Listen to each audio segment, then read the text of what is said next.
Welcome to the Off Balance Podcast, where faith, family, and business collide with your host, Dr. Brooks Deming, Christian life coach, intercessor, and entrepreneur.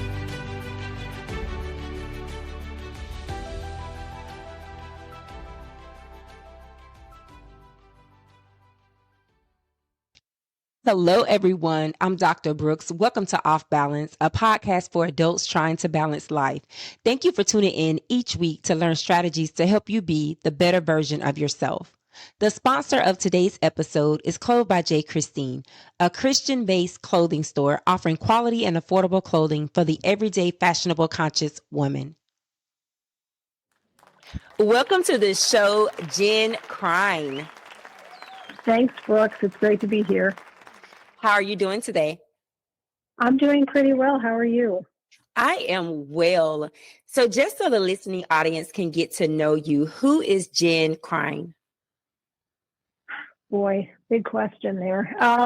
Well, to start, I am starting my own coaching business. That is one thing that's been new in my life.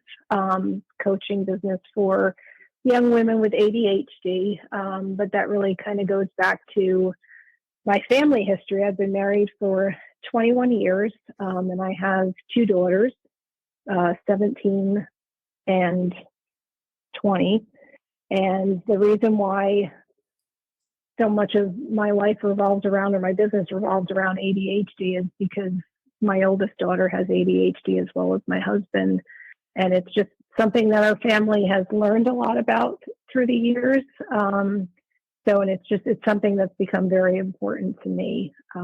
So I've been a stay-at-home mom through the years up until I started this coaching business. I've homeschooled my girls since they were young. And now I've just actually finished that homeschooling experience, and I'm ready to start on my own path now.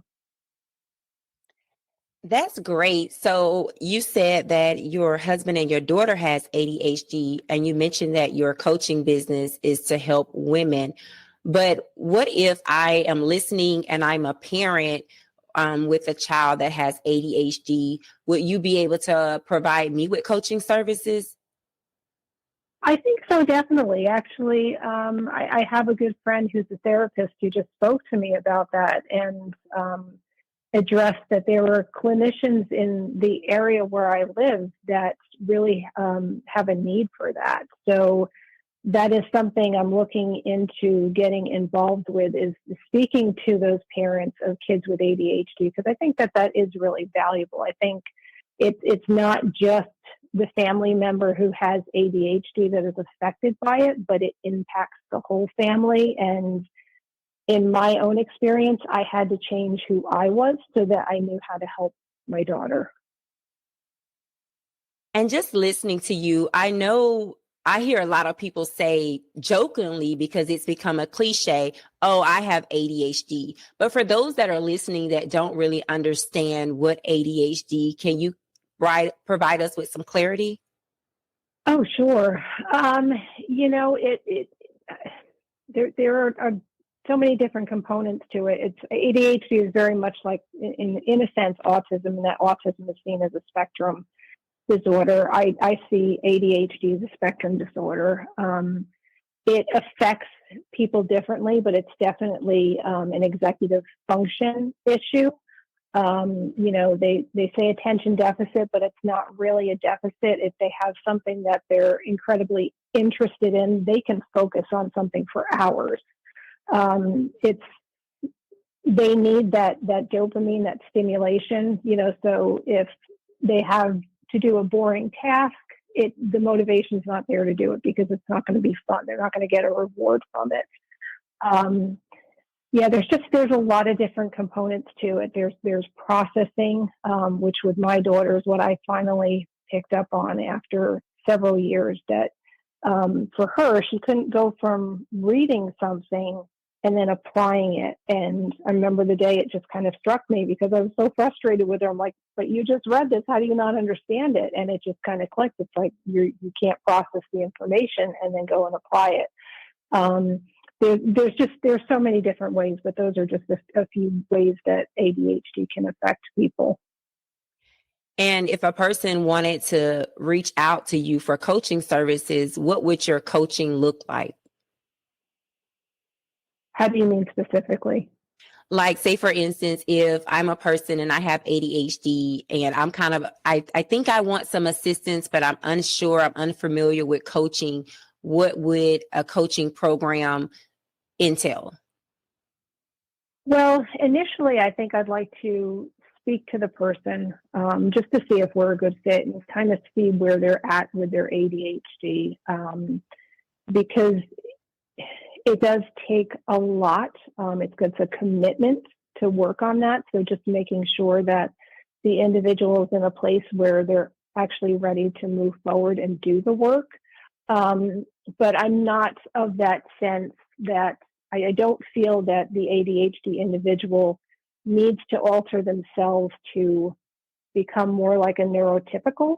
I want to encourage them to embrace who they are and find a way to live in this quote unquote neurotypical world in a way that makes them happy, as long as nobody's getting hurt, but just so that they're living their life, their best life, but not feeling, I don't want them to feel like, okay, if I'm not doing it the way a neurotypical is doing it, then I'm doing it wrong. They need to find their path that makes them happy and successful all on their own. That's the approach that I would take with them. That's actually really good, because I know a lot of the times we want, especially if you're seen as different, we want you to fit in the box. And so the actual idea that you will allow them to still keep their identity and just finds what works best for them, I think that's very important. So what would you say would be a challenge? Well, I don't even want to say a challenge, because I know sometimes we can be hesitant to try something new. So how would you just encourage a person to try coaching? How would I encourage them to try it?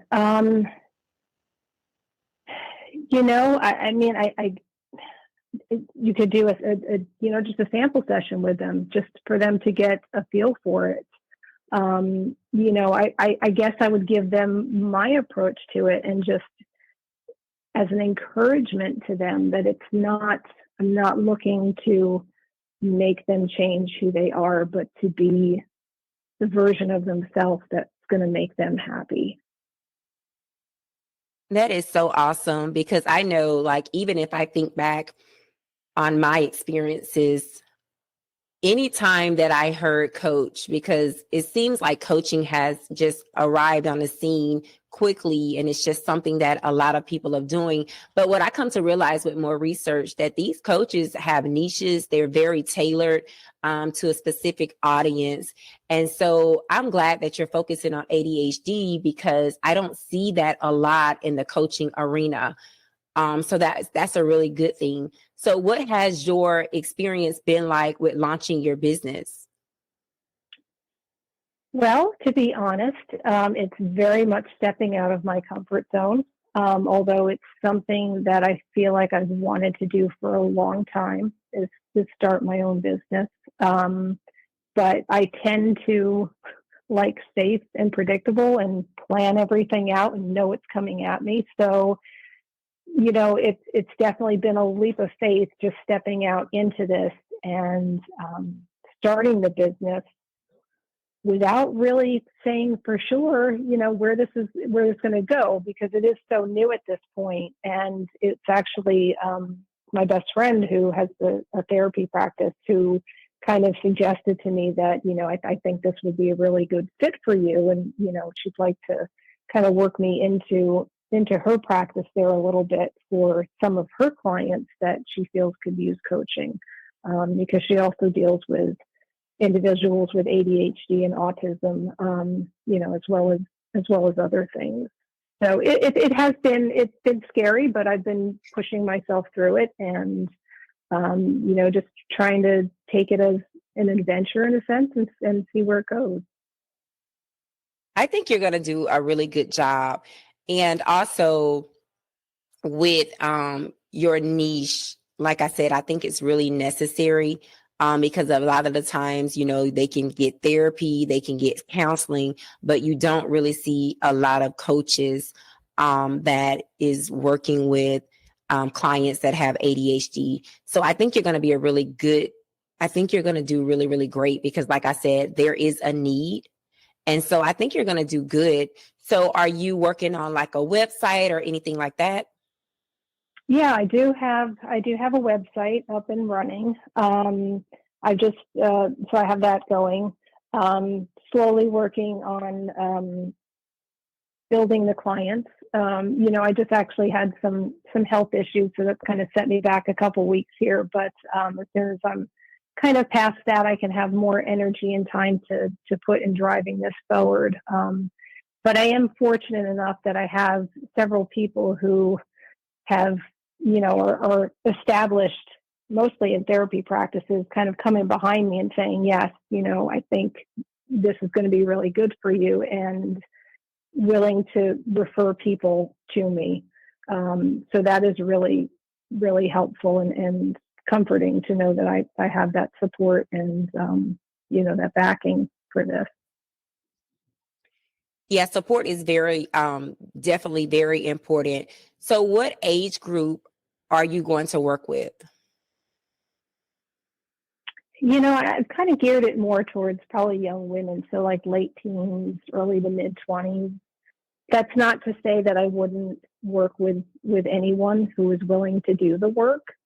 But I think that's kind of, I'm in that age range because mostly I think that's where my daughter's at. And I just really want to have her feel encouraged and empowered, with her ADHD, and just have that sense of, I can go out into the world. And in my research and things that I read about, I read so much about young girls, women, who end up not getting diagnosed until later in life, and the struggles that hit them, because most of the time it goes unnoticed because they have an inattentive type, which is what my daughter and my husband actually have.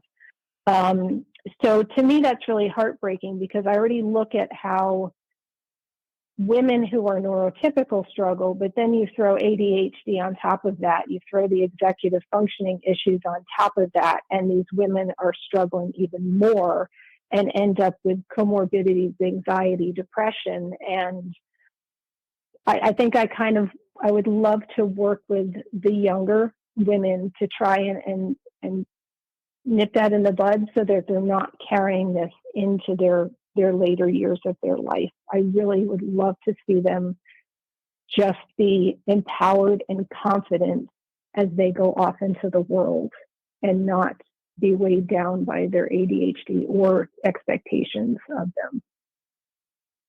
That is so interesting because when I think of ADHD, I had no idea that can lead to other areas of maybe being insecure or maybe having anxiety. So it is actually really great that you have a background, that you have firsthand experience so that you would be able to better help your clients. It was like agree. an aha moment. Like I never considered. Yeah, actually, when my daughter was first diagnosed, she was diagnosed with depression as well, which was what we dealt with first. But she's been, I think, pretty fortunate because we have done extensive therapy with her family, not just with her, but family therapy, because like I said, it does affect everyone. She ended up starting medication. So she has had all those supports for the last 8-9 years of her life, which I don't know that a lot of people end up getting. I worry sometimes that parents might put it on the schools to take care of the kids, or they just want to slap a medication at it and just say, let the medication fix them. But it really, as I learned for myself, I needed to change myself so that I could interact with her better, because our relationship was really in the toilet at the time. And she and I were not getting along, and that was hard as her mother, but it really took me taking a step back and saying, okay, what do I need to do? What am I contributing to this situation that's not being helpful to her, and had to alter my behaviors so that she and I could work together and work through the therapy and just get her to a better place in her life. That's very good. And you said something earlier that stood out to me. You said sometimes that people don't get diagnosed until later in life. So if they are experiencing symptoms, I know one of the popular ones is like a short attention span or being easily distracted. What advice can you give if a parent is recognizing that something is not quite right, but they haven't gotten a diagnosis? Like, what can you suggest for them to do?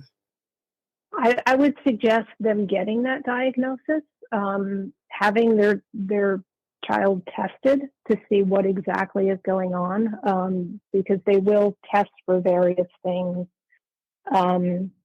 Because it's just, I think, one, it's helpful to know for sure what you're dealing with, because sometimes it could look like something else. So I think having that definitive diagnosis is really helpful. But I think getting them into therapy, if they're comfortable with medication, going that route. But I really feel that a marriage of therapy and medication is really, really important. I don't know that one is enough, which is why with my friend and myself doing this together, we felt was really important, because she could have the clients in a therapeutic mode, and I could have them in a coaching mode, and hopefully together we could get them to a better place.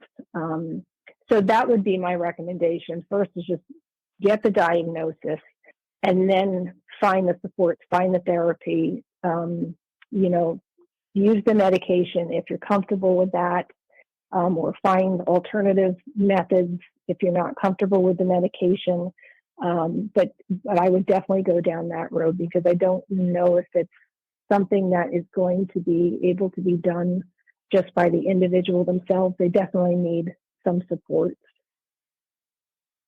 Yeah, I'm so glad too that you did not take therapy off the table. I think a lot of the times people are hesitant to try therapy, but therapy and coaching would really be beneficial for ADHD. And so if I was a client and I was thinking about a coach, what are some things that coaches do? Like, as far as, do you help create plans, strategies? Like, what does coaching look like? Well, it looks like understanding the plan that the individual has for themselves, and essentially working alongside them to attain those goals that they have in mind. Through a series of questions that kind of bring their own wisdom and knowledge to the surface. So it differs in therapy in that way, and also in the sense that it's a forward movement type of interaction, not like with therapy where you're going into the past and bringing all that up. It's more taking the client from where they are to where they want to be, and just working co-creatively with them to get there. I'm glad that you distinguish the difference between coaching and therapy, because I do think sometimes that it's confusing. And so basically the approach is just to get them to jumpstart their goals, or if they feel like they're stuck, a coach you will act as someone to guide them to the next step, Exactly. basically. Okay. That's really good. And then you mentioned that you do have a website. What is your website? It's catalystlifecoaching.net. catalystlifecoaching.net. Yeah, we'll make sure that the listeners have that. You can find that. I'll make sure that I link that on my website, because like I said, I really am so excited for you, because you're definitely necessary, because a lot of people that have ADHD or any type of issue that makes them, different, or makes them labeled as different, They do have a hard time adjusting. And so I am so ecstatic that you are going to be a coach in this field.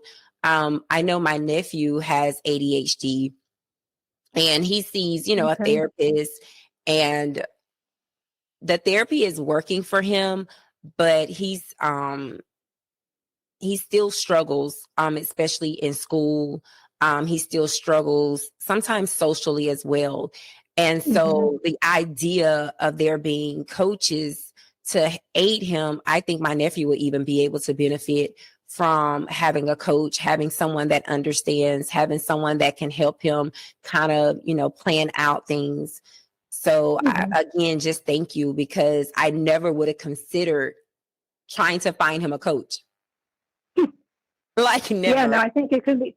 Yeah, it would be helpful. I mean, I think even with with therapy and coaching too, it's him learning. I don't know how old he is, but self advocacy. They have to understand enough about where their struggles are at. And again, the way each individual struggles is very different. And just being able to express to adults, teachers, whoever, what their needs are so that they can have their needs met. Because definitely, what works in the classroom for most of the kids is not going to necessarily work for the ADHD child, which is why I'm homeschooling my kids. And I get that that's not something that everybody can do, but they can be very proactive in advocating for themselves and what they need. And so you took on homeschooling your kids. At what grade did you start homeschooling them? When the daughter who has ADHD, after fourth grade, I pulled her out, and then just pulled my younger one out on principle, because I wasn't going to have the school telling me I couldn't do things with her, or have to, keep her in for certain things. I was having a little bit of back and forth battle with the school, and finally just gave up and said, forget it, I'll do it myself. So, so she just graduated high school 2 years ago. My younger one actually just graduated now. So for the past 10 years, I've been homeschooling them, but did it mostly because I could see that my daughter was not going to get what she needed in the public school. She couldn't, whereas I could tailor her learning in a way that worked for her better than they would be able to. So I just decided to pull her out and teach her at home.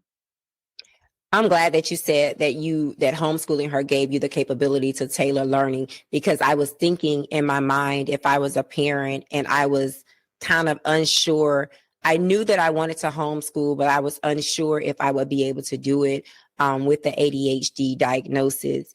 And so you used the same curriculum, but you were just able to tailor it? No, I didn't use any of the school's curriculum. I handpicked that myself.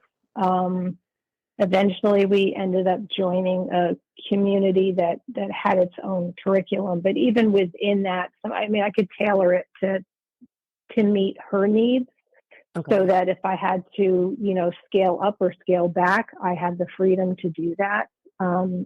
Like I learned very early on that if something was colorful and interactive and something she could read as well as listen to, like that was good for her, especially when it came to math. So I was able to find a curriculum that enabled her to get her math done without struggling with reading through something, just reading through and then trying to apply. So it allowed me to be a lot more flexible with her, the way her brain worked. That is really good. I am learning so much in this conversation. So you mentioned earlier that as a parent, you had to adjust your style. So what advice can you give for a parent that maybe this is a new journey for them and they're feeling frustrated or overwhelmed? I think probably one of the biggest things is just to understand that their child is not trying to frustrate them on purpose. Because that's kind of where I was at. I mean, there were behaviors that my daughter was expressing that just would set me off. But I didn't understand. I didn't have the knowledge that she was actually struggling with something. So I think it's just to understand that your child's not doing this on purpose. They're not lazy. This is not affecting their intelligence at all. And just that they need to be loved and supported for who they are. I mean, they also need to be encouraged and pushed to grow, but they need to feel safe and secure in that they have a space where they can be themselves, because the world outside is not going to always be so friendly to them. That is so good. So if you can leave the listening audience with one final thought, this is going to be 2 parts because I am just intrigued by what you're saying. So 2 parts. If you can leave the listening audience with the thought of the importance of supporting someone with ADHD, what would you say? Well, I think it's important because when you look at a lot of those comorbidities that come along with it, like I said, the anxiety, the depression, low self-esteem, low self-confidence, that support is so important. I mean, you know, our kids, regardless of whether or not they have any kind of learning issue, they need that support from us to be able to go out into the world and take on whatever the world throws them. So I think that is super important, that they just can feel safe at home and understood, and that they can have their needs met there, and, you know, learn how to express those needs when they go out into the world and be happy. And then the second part to that would be, what would you say to the people that have ADHD, or they have a child with ADHD and they can be coached by you, but there's a stigma. They're unsure of what this is going to be like. What can you say to them? Speaking to the stigma, let's get rid of it. That is ultimately my goal. I don't want people to feel stigmatized by this. I don't want people to feel labeled. The more I understand ADHD, and the more I kind of can see it as I move about in the world and interact with people, I'm getting this sense that it's not as scarce as maybe we think it is, that maybe the number of neurotypicals to neurodivergence isn't that different. So that stigma needs to get thrown out, and people need to just embrace that this is who I am, and that's okay. And go out there confident in who they are. And that is my goal when I'm coaching these young women. I want them to be confident in their abilities, even if it doesn't look like what the world expects from them. That is good advice. And so if I'm a teen and I'm listening and I'm thinking about coming to you as my coach, I know I know that the doctor's office, certain things is confidential. Is coaching confidential? Absolutely. Absolutely. Yeah. Anything that is said within a coaching session will be kept within the coaching session. That's good to know, because I know sometimes people may want to embark on the journey, but they're probably unsure if the sessions are confidential or not. So thank you so much for answering that for me. Sure. So Jen, it has been a pleasure. You have just really opened my eyes. I had no idea of all of the things that can be impacted by ADHD. So thank you for your transparency. Thank you for coming on the show. Thank you for introducing us to Catalyst Life Coaching. Although everyone that's listening, I'm going to have this information linked on my website, brooksdeming.com. So when you guys are looking for your coach, when you're looking for someone to refer your family and friends to, I definitely want you to think of Jen. So again, Jen, thank you so much for joining us today. Thanks for having me, Brooks. This was a lot of fun.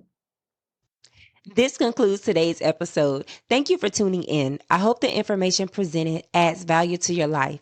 Be sure to follow me on Instagram, Facebook, and YouTube at Brooks Deming. The sponsor of today's episode was Clothed by Jen Krein, a Christian clothing store offering quality and affordable clothing for the everyday fashionable conscious woman. To learn more about today's guest, visit brooksdeming.com. Until next time, be resilient. Thanks for joining. Please rate this episode and share this podcast with your family and friends. To learn more about your host, visit www.brooksdeming.com.